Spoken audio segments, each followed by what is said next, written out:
Donc nous sommes dans le livre de 1 Timothée 1. Nous allons faire la lecture du verset 18 au verset 19. Amen. Ensemble, nous lisons, les Écritures disent, le commandement que je t'adresse, Timothée, mon enfant, selon les prophéties faites précédemment à ton sujet, c'est que d'après elles, tu combattes le bon combat, en gardant la foi et une bonne conscience. Cette conscience, quelques-uns l'ont perdue et ils ont fait naufrage par rapport à la foi. Amen. Prenons place. Je vous salue encore dans le nom précieux de notre Seigneur Jésus-Christ. Nous avons commencé l'année, cette année dont l'Éternel nous a donné le thème, l'année de l'éclat, et dans ce mois de janvier qui est le mois de réveil. Amen. Et nous avons vu que le Père, l'apôtre, nous a parlé dimanche dernier de deux choses qui sont importantes et capitales dans ton année 2022. Alléluia. Vous savez, bien-aimés, chaque année, ce sont des années de grâce. Dieu a déjà activé la grâce. Jésus nous le montre dans le livre de Luc, je crois, Luc 4, le verset 20 ou 21, où Jésus dit pour annoncer une année de grâce du Seigneur. Jésus était encore vivant. Il était en train de dire que je suis venu dans le monde ou dans le temps pour proclamer une année de grâce. Donc pour instaurer ou établir la grâce dans la vie de quiconque est disposé à les recevoir. Et l'apôtre nous disait ceci, qu'il y a deux facteurs qui sont très importants que tu dois pouvoir mettre en action cette année pour vivre véritablement cet éclat de ce mois de réveil. Et il nous parlait de quoi? De l'identité et du temps. Il parlait, il est important de savoir qui tu es véritablement. Parce que par manque de connaissances, mon peuple périt. Alléluia. Et la deuxième chose qu'il nous disait, il dit c'était le facteur temps. De savoir par ton identité, de pouvoir, je peux dire, jouer par rapport au temps que Dieu a disposé. De pouvoir maximiser le potentiel que Dieu a mis en toi pour pouvoir agir dans le temps convenable. Car la Bible dit, Dieu fait toutes bonnes choses en son temps. Alléluia. Et par rapport à cette pensée, le Seigneur me met à cœur de partager avec nous ce matin, choisie et active. Choisie et active. Quand on parle de choisir, c'est important dans la vie d'une personne de savoir faire le choix. Parce que Dieu que nous avons, le Dieu que nous servons, le Dieu que nous croyons en lui, c'est un Dieu également qui a choisi. La Bible dit dans le livre de Romains 8 et Romains 9 plutôt, qu'il a fait un jour le choix entre Jacob et Ésaü son frère. La Bible dit, alors que les deux frères n'avaient encore rien fait, mais Dieu a dit, j'ai aimé Jacob et j'ai haï Ésaü. Donc il a fait un choix. Alléluia. Les Écritures nous montrent qu'un jour, alors que Dieu avait besoin de quelqu'un pour aller en Égypte et libérer son peuple, Dieu a fait le choix de pouvoir quoi? Aller rencontrer Moïse pendant qu'il était en train de paître le troupeau de Jéthro et de le choisir pour l'envoyer en Égypte et aller libérer son peuple. Pendant que Moïse est en train de travailler pour libérer le peuple, Dieu s'est choisi encore au milieu du peuple d'Israël, Josué, qui va continuer la mission. Donc vous voyez, si tu lis dans les Écritures, depuis Genèse jusqu'à Apocalypse, tu verras que le Dieu que nous avons, c'est un Dieu de choix. Et quiconque marche avec Dieu, quiconque veut avancer avec Dieu, doit savoir aussi dans sa vie choisir. D'ailleurs, quand nous lisons dans le livre des Deutéronomes, il nous dit, j'ai mis devant toi le mal et le bien. Mais je te conseille de choisir le bien. Parce que le mal est lié à la mort et le bien est lié à la vie. Mais il te dit quoi? Fais un choix. Il dit à Adam dans le jardin d'Éden, voilà qu'il y a l'arbre de la connaissance du bien et du mal et il y a l'arbre de vie. Mais Adam a fait quoi? Il a choisi l'arbre de la connaissance du bien et du mal. Mais cela ne veut pas dire que l'arbre de vie n'était pas là. Est-ce que quelqu'un peut dire amen? Donc il en est de même que tu dois savoir choisir et pouvoir activer par rapport à ton choix. Lorsqu'on parle d'activer, c'est de mettre quelque chose en action qui commence à fonctionner ou à produire. Et le Seigneur nous a parlé au travers de l'apôtre que si nous sommes dans l'année de l'éclat et le mois du réveil, le réveil c'est quoi? C'est l'activation du Saint-Esprit dans la vie d'une personne. Quand le Saint-Esprit est activé dans ta vie, est activé dans l'église, est activé dans la société, alors il y a des choses qui commencent à se faire différemment. Alléluia. La Bible dit, Jésus marchant avec ses disciples, la Bible dit quoi? Ce n'est pas vous qui m'avez choisi, mais c'est moi qui vous ai choisi. C'est-à-dire, il y a toujours le choix qui intervient quelque part. Et ici, Paul parle à Timothée. Il dit à Timothée ceci. Timothée, le commandement que je t'adresse, quand on parle de commandement, c'est une obligation. Ce n'est pas quelque chose que je négocie avec. Lorsqu'on parle de commandement, ce n'est pas que non, voilà, je veux ou je ne veux pas. Non, le commandement, tu dois le faire.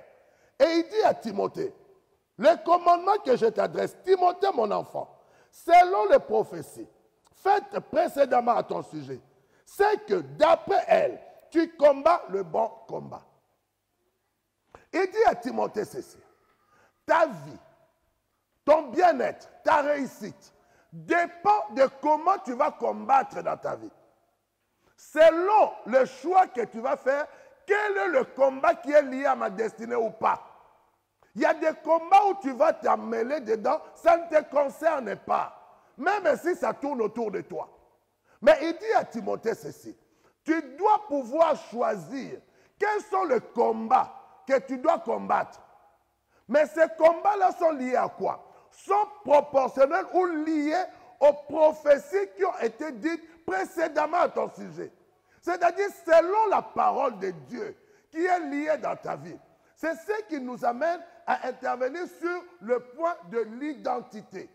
Puisque si je sais qui je suis, si je sais quelle est la parole de Dieu qui est liée à ma vie, quelles sont les promesses qui sont attachées à ma destinée. Bien aimé, je ne combats pas n'importe comment, mais je combats en fonction de ce qui est lié à moi. Alléluia. Parce que si la chose n'est pas liée à moi, je ne perds pas mon temps avec ça. Est-ce que quelqu'un comprend? C'est comme si tu sors dans la rue, tu croises un fou. Il est là, il est fou, il est dans la rue, il jette des cailloux sur tout le monde, sur toutes les voitures qui passent, et toi tu viens, tu gardes ta voiture, tu descends, tu vas combattre le fou. Mais attends, les gens qui vont passer disent, mais monsieur ou madame, tu as un problème. C'est-à-dire, le fou, lui, on ne sait pas, il est en train de combattre quoi avec des cailloux. Peut-être il jette des cailloux sur ta voiture, peut-être lui, il a vu ta voiture, une personne qui le menaçait. Maintenant, toi, tu vas t'égarer, tu ne sais pas qu'est-ce que le fou voit. Toi, tu dois savoir, selon les prophéties, selon la parole de Dieu, qui est liée à ta vie, selon ton identité, de pouvoir combattre le bon combat, de pouvoir cibler. Quand on parle de combat, bien-aimé, nous avons l'habitude de penser que les combats, c'est seulement avec les démons, avec les sorciers. Non. Bien-aimé, quand on parle d'abord du combat, le combat est d'abord lié à ta destinée. C'est-à-dire, dans la vie d'une personne, depuis ta naissance, tu es livré à la bataille. Tu as combattu pour rester en vie. Tu combats tous les jours pour te lever le matin. Il y a des gens qui combattent pour sortir de leur lit. Le réveil a sonné depuis 6 heures. Mais pour sortir du lit, ça devient un combat. Ce n'est pas un démon. Est-ce que quelqu'un comprend? Il y a des gens qui sont bien aimés. Ils sont, que tu le veuilles ou pas, ils arrivent tout le temps en retard. Pourquoi? Même au travail. Ils combattent avec le temps pour sortir de la maison et aller au travail. Ce n'est pas seulement une question démoniaque. Tu peux combattre avec tes pensées. Tu peux combattre avec tes raisonnements. Tu peux combattre avec tes émotions, avec tes sentiments. Tu peux combattre avec toutes ces choses. Mais pour livrer la bonne bataille, je dois savoir qui je suis et qu'est-ce qui est lié à ma vie. Il parle un jour à un jeune homme qu'on appelle Jérémie. Il dit à Jérémie ceci. Jérémie, tu dois aller en bataille. Mais Jérémie dit que je suis un enfant. Il commence à rappeler à Jérémie. Tu vois, Jérémie, avant que tu sois dans le ventre de ta mère, je te connaissais. Avant que tu ne sois sorti, je t'avais consacré, établi sur les nations comme un prophète. Donc, malgré ce que toi, tu vois de toi, Jérémie, il y a déjà une destinée en toi. Il y a déjà une histoire qui est liée à toi, Jérémie. C'est-à-dire, tu n'étais pas encore dans le ventre de ta mère. J'avais déjà écrit une parole sur ta vie. J'avais déjà choisi des choses. J'avais déjà choisi des choses qui vont contribuer à ton bien pour que tu réussisses. Il dit, c'est en fonction de ça, Jérémie, que tu peux aller vers eux et que tu peux parler, tu peux prophétiser, tu peux arracher, tu peux druiner, tu peux détruire, parce que tu peux aussi planter. J'ai déjà inscrit cela dans ton ADN spirituel. Quel est le combat que tu vas combattre cette année? Quels sont les combats qui sont liés véritablement à ta vie pour pouvoir relever les défis? J'aime ce jeune homme qui s'appelle David. La Bible dit un jour, son père lui dit, va, il y a tes frères qui sont en bataille, dans 1 Samuel 17. Il va à la bataille pour apporter quoi? La nourriture. Mais quand il arrive sur le champ de bataille, il trouve qu'il y avait un problème. Habituellement, quand on parlait de bataille, c'est entre deux armées. Donc, il y avait l'armée des Philistins et il y avait l'armée d'Israël. Normalement, ce sont les deux armées qui devaient combattre. C'est pourquoi ils étaient sur le champ de bataille. Mais quand David arrive, il trouve un homme qui s'appelait Goliath. Cet homme Goliath a changé les règles du combat.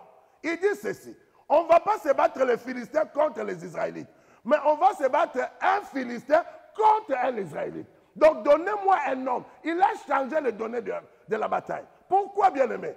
Est-ce que vous pensez qu'il a changé ça pour rien? Non. Quand Goliath veut dire que non, donnez-moi un homme qui doit me combattre. Si j'arrive à battre cet homme, vous devenez nos esclaves. Mais si cet homme arrive à me battre, nous allons devenir vos esclaves. Pourquoi Goliath demande un homme? Parce qu'il y avait un homme qui venait d'être un roi dans la maison de son père. Et cet homme-là devait devenir roi. Alors, si Goliath combattait cet homme, et il arrivait à le battre, donc c'est Goliath qui devenait roi. Automatiquement, ce qui a été dit sur David, ce qui a été prophétisé sur lui, l'huile qui a été mise sur sa tête, ne servait plus à rien. Et là, David dit, ok, il s'agit de ça alors. Il va voir. Il pose la question, qu'est-ce qu'on donnera à celui qui va combattre cet homme? Son frère aîné commence à le blâmer. Il dit, toi, je connais ton orgueil. Qu'est-ce que tu viens faire ici? Tu aurais dû rester à la maison, t'occuper du peu de troupeau de notre père. Vous voyez, c'était un combat. Si David ne savait pas pourquoi il était là, il allait combattre son frère et passer à côté. Est-ce que quelqu'un comprend? Il allait combattre son frère, commencer à se disputer. Il dit à son frère, qu'est-ce que j'ai fait de mal? J'ai juste demandé. Qu'est-ce qui va se passer pour celui qui va combattre cet homme? Et il s'est mis en position d'aller demander à une deuxième, à une troisième personne. Pourquoi? Parce que David n'était pas venu sur le champ de bataille pour combattre son frère. Il est venu dans ce champ-là pour combattre celui qui a en possibilité de contredire sa royauté. Il doit devenir roi en Israël. Mais il y a un homme qui se lève et qui s'oppose à sa royauté. Et c'est cet homme-là que David veut combattre. Pourquoi? Parce que David savait qui il était. Quelle est la parole qui était attachée à sa vie? Quelle est la parole qui était liée à David? Est-ce que quelqu'un comprend? Il dit, selon les prophéties, pas selon autre chose, selon les prophéties qui ont été dites précédemment dans ta vie. Ce que Dieu a dit sur toi, ce sont des choses que tu dois activer et combattre pour que cela s'accomplisse. Tu ne peux pas dire simplement que Dieu a parlé, moi je vais croiser les bras, attendre que ça arrive. Tu veux que ça arrive d'où? Si toi-même tu ne l'actives pas. Si toi-même tu ne fais pas le nécessaire. C'est comme si tu vas chez Orange, tu achètes un téléphone avec la carte, tu arrives à la maison, tu mets le téléphone là, tu dis au téléphone parle. Il ne va pas parler. Tu dois mettre la carte ici pour que ça fonctionne. Qu'est-ce que la parole de Dieu qui a été dite dans ta vie? J'aime une femme qu'on appelle Anne. Quand vous lisez dans 1 Samuel à partir du verset 4, la Bible dit, sa rivale était en train de la mortifier tout le temps. Quand est-ce qu'elle mortifiait Anne? À chaque fois qu'ils allaient dans la maison du Seigneur. Oh Anne, tu es stérile, tu n'arrives pas à avoir des enfants. La Bible dit, elle la mortifiait tout le temps. Mais Anne ne perdait pas courage à venir dans la maison du Seigneur. Qu'est-ce qui motivait Anne? Anne, tu n'as pas d'enfants. Pénina continue à avoir des enfants, mais toi, tu n'en as pas. Oh, au lieu que ça s'arrête là, Elkana se mêle aussi. Il dit, Anne, est-ce que je ne vaux pas 10 fils pour toi? Anne dit, non, Elkana, tu ne feras pas mentir mon Dieu. Mon Dieu a dit ceci, dans sa maison, il n'y aura pas de femme stérile. Donc toi, tu ne peux pas me dire, Elkana, que je ne dois pas avoir d'enfants. Pendant que mon Dieu a dit, dans ma maison, il n'y aura ni de femmes stériles, ni de femmes qui avortent. Donc j'aurai mon enfant. Est-ce que quelqu'un comprend? Tu dois être en mesure de combattre, non selon ce que les gens pensent de toi, mais selon ce que Dieu a dit de toi. Et toi, tu dis par cette parole, je dois l'accomplir coûte que coûte. Peu importe les réalités, peu importe les épreuves, peu importe les situations, selon mon identité, selon la parole qui est liée à moi, je combattrai le bon combat et je gagnerai la course. Parce que je sais que Dieu l'a déjà dit. Est-ce que quelqu'un comprend? Il faut te lever pour combattre le bon combat. Il dit, mon fils Timothée, c'est un commandement. Il ne négocie pas avec Timothée. Il dit, Timothée, mon enfant, c'est un commandement que je t'adresse aujourd'hui. Quand on parle de l'adresse, donc ça vient rester chez toi. Il dit, j'envoie ce commandement chez toi. Tu dois combattre le bon combat. Anne a dit, j'irai dans la maison de l'Éternel jusqu'à ce que j'aurai le résultat. Je veux marcher, je veux continuer à prier, je veux continuer à exercer ce que Dieu a dit jusqu'à ce que je le verrai s'accomplir. Le Saint-Esprit vient pourquoi? Il active en toi la capacité d'amener la parole de Dieu à l'accomplissement. Il vient amener la parole à pouvoir agir dans ta vie. Mais si toi tu gardes seulement la parole, si toi tu conserves la parole, tu deviens un garde-parole, mais cependant rien ne se produit dans ta vie. Or, tu dois faire quoi? Chaque parole, l'activer, choisir quel type de combat j'ai à mener dans ma vie. Est-ce que j'ai à combattre celui qui est en train de me mortifier ou j'ai à combattre sur l'accomplissement de la parole de Dieu sur ma vie? Donc, je m'anime de force pour combattre selon ce que Dieu a dit précédemment. David n'a pas cherché autre chose. David a cherché seulement à combattre Goliath. Pourquoi? J'ai regardé quelque chose. La Bible dit ceci. Goliath a commencé à insulter David par tous ses dieux. Comment il voit un petit garçon, mais il commence à l'insulter par ses dieux. La Bible dit qu'il commence à maudire David par ses dieux. Donc cela veut dire, c'est que Goliath voyait de David, il ne voyait pas un petit garçon. Il voyait en David, il y a une grandeur dans cet enfant. Il est petit de taille peut-être, mais il est plus costaud que moi. C'est comme ça qu'il a commencé à le maudire. Pourquoi il a commencé à le maudire? Il a commencé à contredire ce qui est dit dans la vie de David. Mais David sait de quoi il s'agit. David dit ceci. Tu viens avec l'épée, la lance, ton javelot. Mais moi, je viens contre toi au nom de l'Éternel, tes armées. Que celui que tu as insulté. Donc, le combat n'était pas sur le plan physique, mais le combat était sur le plan spirituel. C'est pourquoi tu vois, Paul dit à Timothée, il dit, quand tu combats ce bon combat, c'est en fonction de quoi? Des prophéties.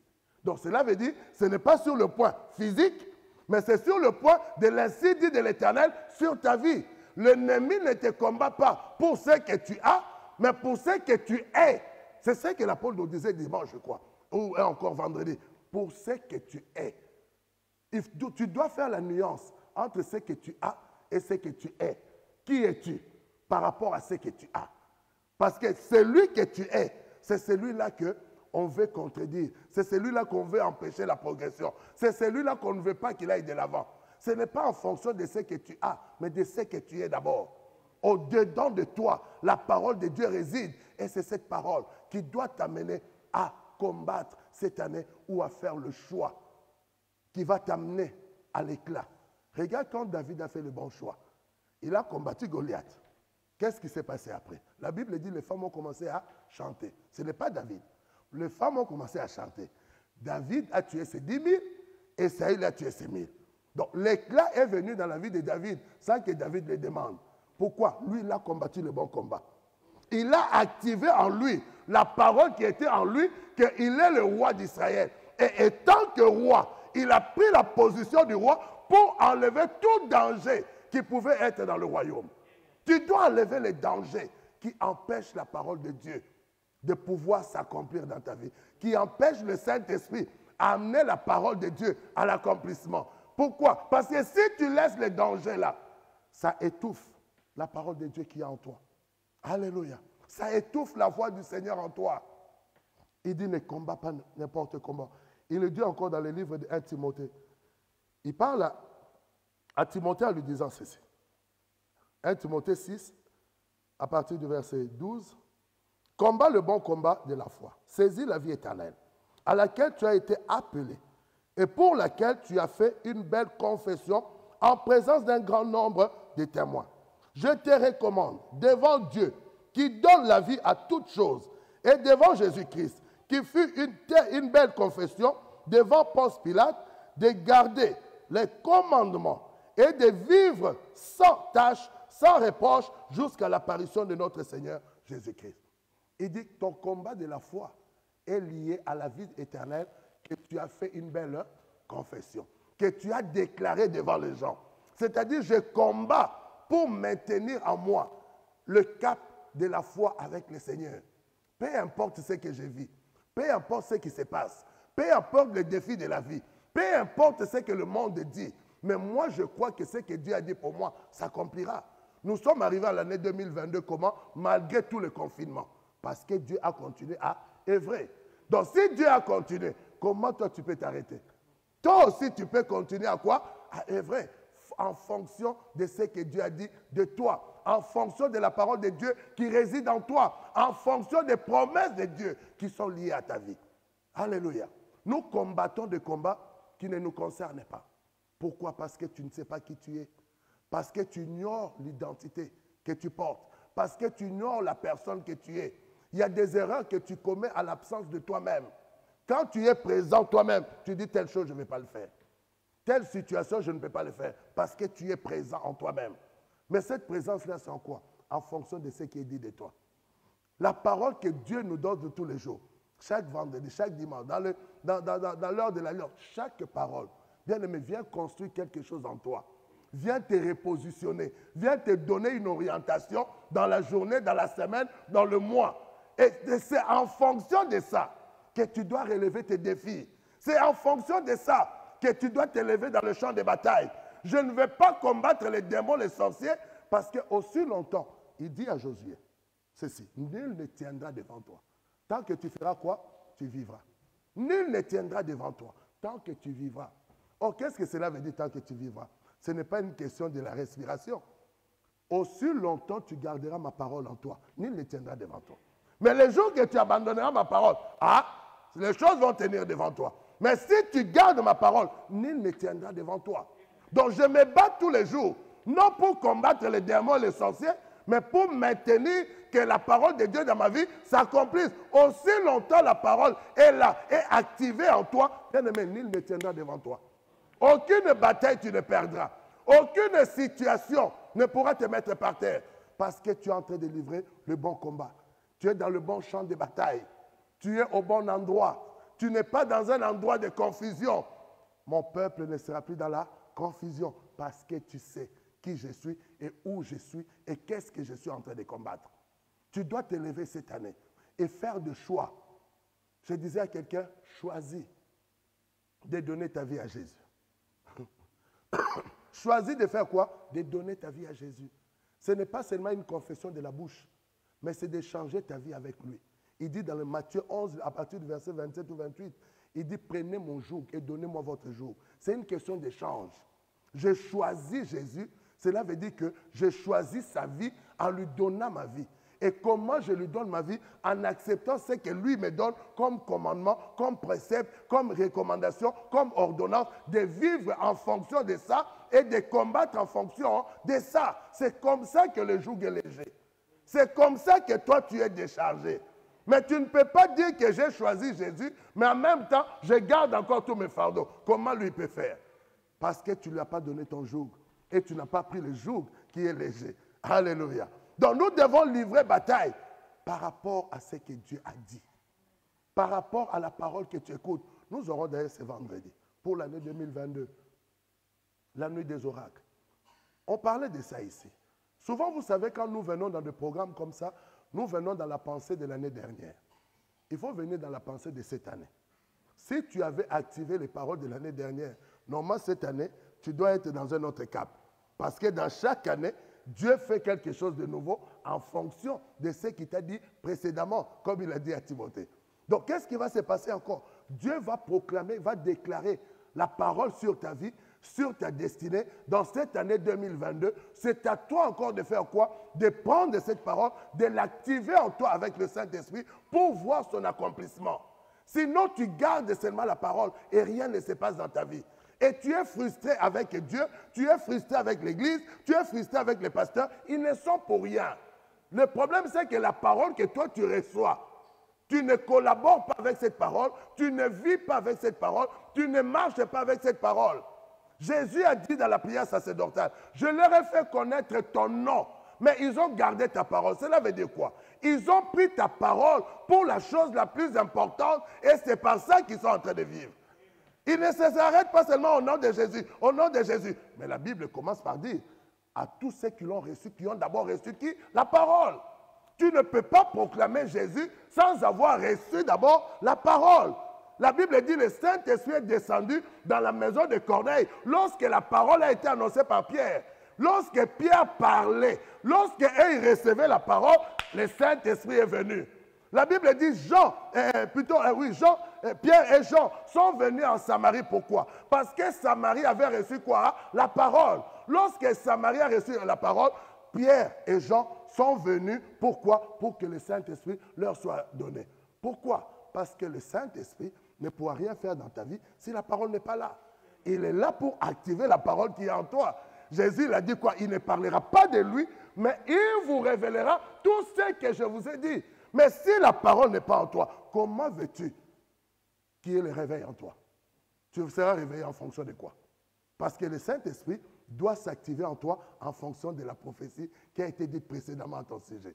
C'est ce qu'il dit à tout. Donc, en fonction de ça, qu'il y aura le réveil. C'est-à-dire, le réveil sera en fonction de chaque chose que Dieu a dite sur toi, de chaque parole que Dieu a proclamée dans ta vie. Le réveil viendra à partir de ça.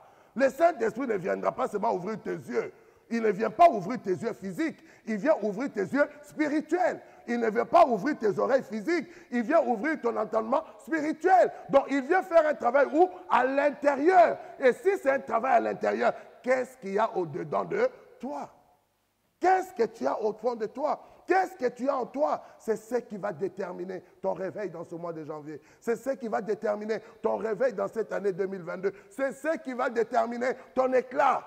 C'est en fonction de ça et de rien d'autre. Tu peux aller chercher ceci ou cela, mais si tu n'as pas l'essentiel, il dit à Marthe, tu fais beaucoup de choses, mais une seule chose est nécessaire. Et Marie a choisi la bonne part. Donc cela veut dire qu'il y a deux parts. Il y a la part de Marie et il y a la part de Marthe. Donc, où tu prends la part de Marthe à chercher plusieurs choses, ou tu prends la part de Marie à prendre la bonne chose. Alléluia. À prendre la bonne chose. J'ai aimé ça quand l'apôtre disait sur Isaac et Esaïe. Et Jacob plus tard Esaïe. Qu'est-ce que Jacob a fait? Il a donné à Esaïe tout ce qu'il avait comme richesse, mais il a gardé ce qui a fait de lui Israël. Il a dit à Esaïe, tu veux, c'est pour ça que tu voulais me tuer. Prends. Mais moi, ce que j'ai est plus grand que ce que j'avais comme matériel. Ce qui a fait de moi Israël est plus grand que ce que j'ai obtenu comme Jacob. Ce qui a fait de moi Abraham est plus grand que ce que j'avais comme Abraham. Ce qui a fait de moi Sarah est plus grand que ce que j'avais comme Sarai. Donc, tu dois savoir ce que Dieu te donne, c'est ce qui fera de toi l'éclat et le réveil sur ta vie. Parce qu'il va agir en fonction de ça. Le Saint-Esprit viendra pour s'activer en toi, s'activer dans l'église, s'activer en fonction de ce qui a été dit précédemment à ton sujet. Et dit d'après elle, combat le bon combat. D'après elle, relève le grand défi. D'après elle, ne regarde ni à gauche ni à droite, mais focalise-toi comme Paul le dit. Je n'ai consulté ni la chair ni le sang. Je n'ai consulté ni la chair ni le sang. Pourquoi? Quand il a plu à celui qui m'avait quoi? Choisi depuis le ventre de ma mère. Je n'ai plus consulté la chair et le sang. Il veut dire quoi? Je n'ai plus consulté les réalités. Oh non, je n'ai pas de voiture. Oh non, j'ai manqué. Non, je ne consulte plus ça. La seule chose que je sais, c'est qu'il m'a dit de faire telle chose, je vais le faire. Peu importe le moyen que je dois le faire. Que j'aille le faire à pied, je vais le faire. Que j'aille le faire à genoux, je vais le faire. Que j'aille le faire coucher, je vais le faire. Puisqu'il m'a dit de le faire, je vais le faire. Je ne consulte ni la chair, ni le sang. Mais je reste dans quoi? Dans celui qui m'a appelé ou choisi depuis le ventre de ma mère. Bien-aimé, tu dois réévaluer le combat de ta vie dans cette année. Tu dois réévaluer les défis que tu as à relever. De ne pas relever des défis qui ne te concernent pas. qui ne sont pas liés à ton identité. Vous savez ce que l'ennemi fait? Il vient t'embrouiller, mais en fait, si toi tu regardes à ça, tu passes à côté de la bataille. Comme David, il a dit, qu'est-ce que j'ai fait de mal? Il s'est focalisé sur Goliath. J'ai interrogé Dieu, j'ai dit, Seigneur, il y a quand même un problème. Dans Matthieu 13, le verset 24 ou 25, il dit qu'un homme a semé dans son champ une bonne semence, le blé. Mais il dit, la nuit, l'ennemi est venu semer quoi? L'ivraie. Et j'ai demandé à Dieu, j'ai dit, mais Seigneur, quand l'ennemi est venu la nuit, il aurait dû seulement enlever le blé. Le blé n'allait pas pousser.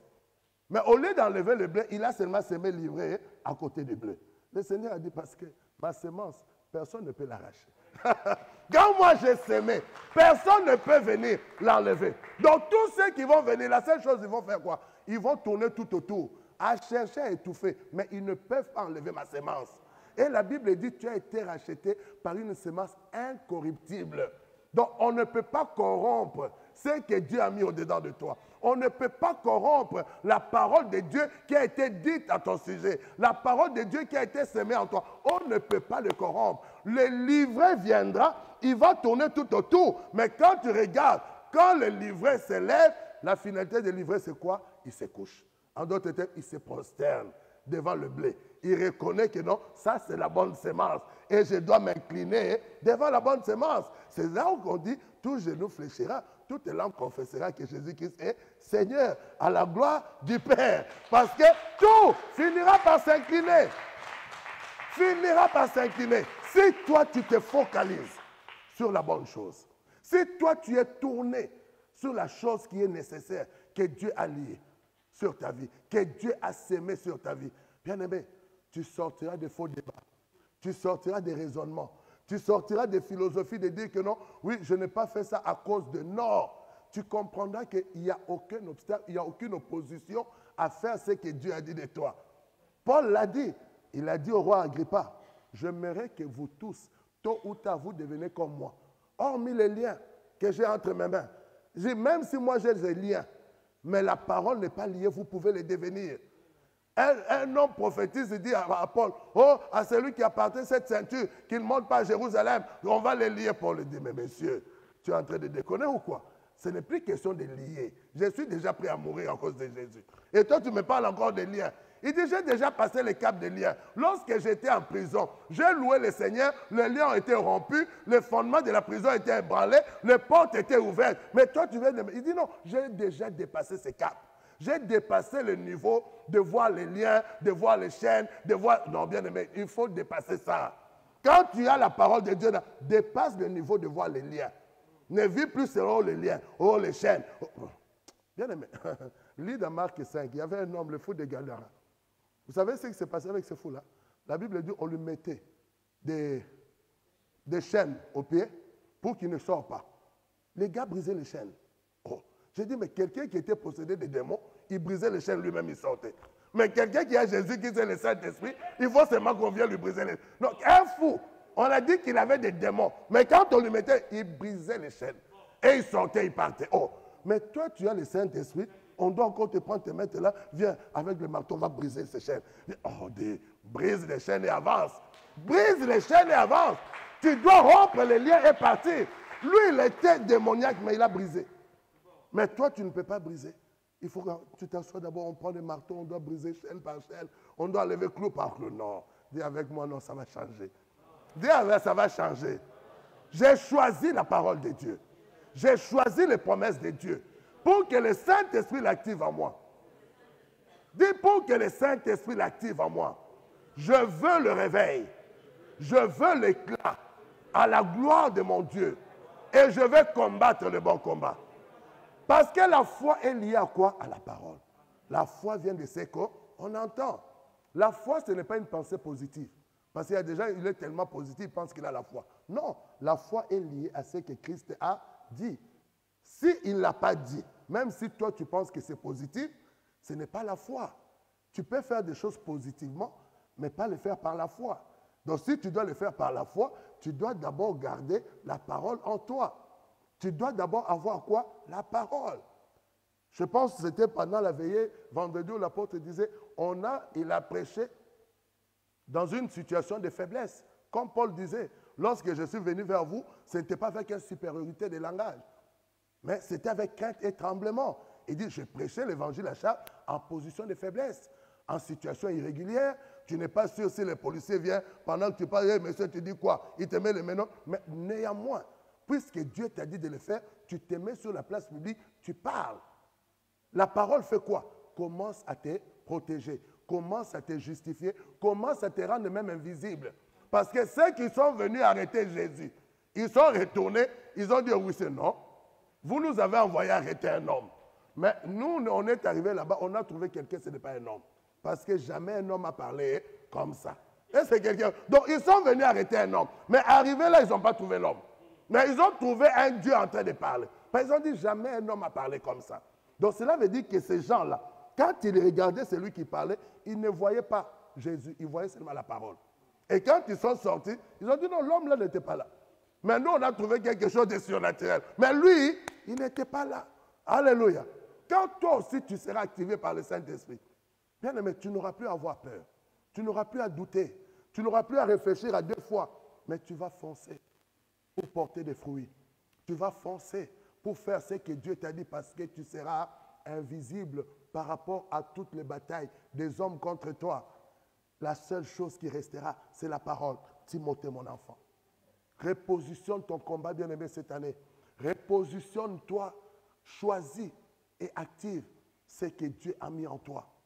Le choix est important. Qu'est-ce que tu choisis dans cette année? Qu'est-ce que tu choisis dans ta vie? Combattre les démons ou combattre avec la parole dans la foi?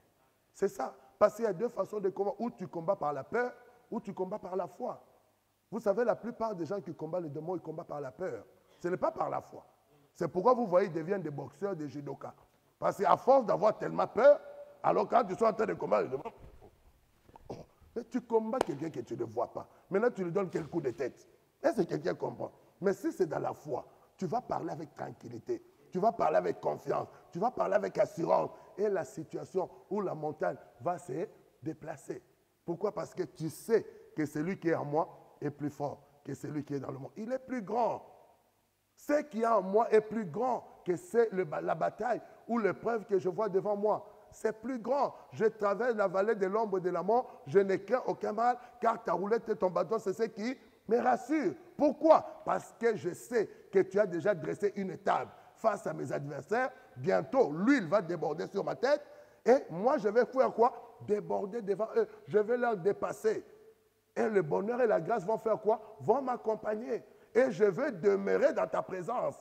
Tu dois avoir cette assurance en toi. Tu dois avoir cette confiance en toi. Et tu dois combattre par la foi à rester debout et non à fléchir. Non à fléchir. Tous ceux qui ont pu distinguer dans les Écritures, ce sont des gens qui sont restés à combattre selon ce qui a été dit précédemment à leur sujet. Pas selon ce qu'ils ont vu, pas selon ce que les autres ont pensé, mais selon ce que Dieu a dit dans leur vie. Combat le bon combat. Choisis la part du Seigneur. Choisis la part avec le Saint-Esprit. Choisis que le Saint-Esprit te réveille dans ce mois. Mais il va te réveiller en fonction de quoi? De la parole qui a été dite précédemment.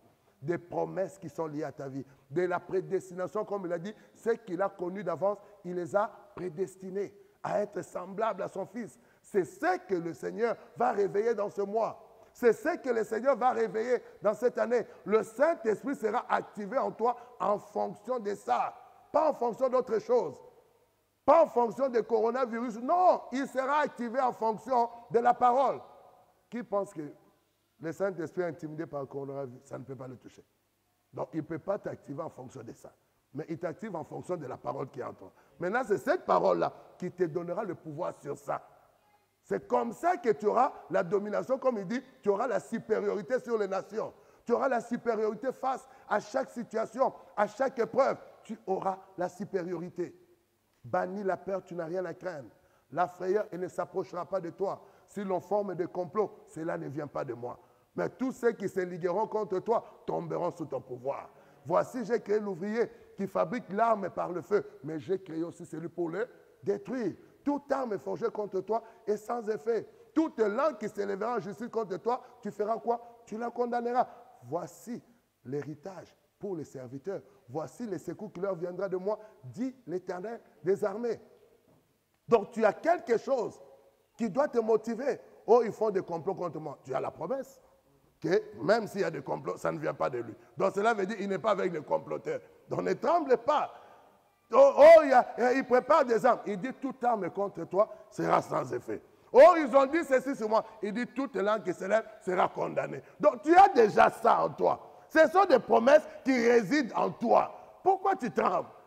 Active seulement. Laisse le Saint-Esprit soit activé dans ta vie. Tu verras l'accomplissement de chaque parole. Tu verras l'accomplissement de chaque promesse. Tu verras cela s'accomplir. Tu n'auras plus à douter. Tu n'auras plus à avoir peur. Est-ce que quelqu'un peut dire Amen? Est-ce que quelqu'un peut dire Amen? Alors tu vas te lever, nous allons prier quelques minutes. Tu vas demander à Dieu, il faut qu'il te rappelle les choses qu'il a dit précédemment à ton sujet. Parce qu'il y a tellement de choses que Dieu a dit à ton sujet que je suis sûr que tu as déjà perdu les trois quarts. Que tu ne penses même plus.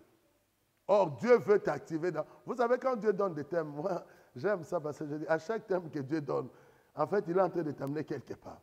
Donc, pour qu'il nous parle du réveil au mois de janvier, donc Dieu sait qu'il t'a déjà dit beaucoup de choses en 2021, en 2020, et qu'il veut en ce mois de janvier 2022, que le Saint-Esprit soit activé en toi.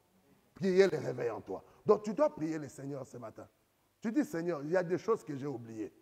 Comme l'apôtre disait, tu te réveilles le matin, tu as rêvé, mais tu te précipites à partir au lieu de savoir qu'est-ce que Dieu t'a dit dans les rêves. Tu vas prier ce matin. Demande au Seigneur qu'il puisse renouveler ta mémoire. Des paroles qui ont été dites dans ta vie, que tu n'avais pas notées, que tu n'avais pas enregistrées, mais que l'Éternel vient activer cela dans ta vie. Je crois ce matin, pour ce temps-ci, que tu as fait de moi chrétien ou chrétienne. C'est pourquoi je vais, Seigneur, utiliser mon identité dans ces temps. Je ne vais pas passer à côté. Je vais cibler le combat et combattre dans la foi. Et non par la peur, mais par la foi. Car je crois que tes promesses dans ma vie sont oui et moi amen. Parce que tu l'as dit, cela s'accomplira. Je me lève ce matin. Je me lève ce matin. Que ton esprit agit en moi. Que le Saint-Esprit commence à mouvoir dans ma vie. Dis Seigneur ce matin, que ton esprit commence à mouvoir en moi. Que quelque chose de nouveau vienne naître ce matin.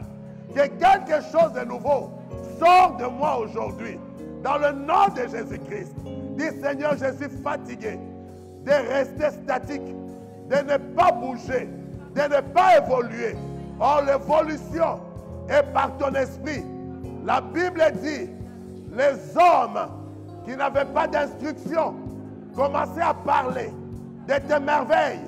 Dis Seigneur, moi aussi, dans cette année 2022, ceux qui n'ont pas cru en moi hier, ceux qui n'ont pas vu le potentiel en moi, ils entendront les choses qu'on ne les avait pas dites. Ils verront ce qu'on les a point raconté, car tu vas le faire par la puissance de ton esprit dans ma vie, Seigneur. Au nom de Jésus-Christ, dis Seigneur, je suis au lieu de rendez-vous. Je suis au lieu de rendez-vous. Active en moi, Seigneur, chaque parole, chaque promesse qui est liée à ma destinée. Au nom de Jésus-Christ. Amen. Amen. Amen. Acclamons le Seigneur.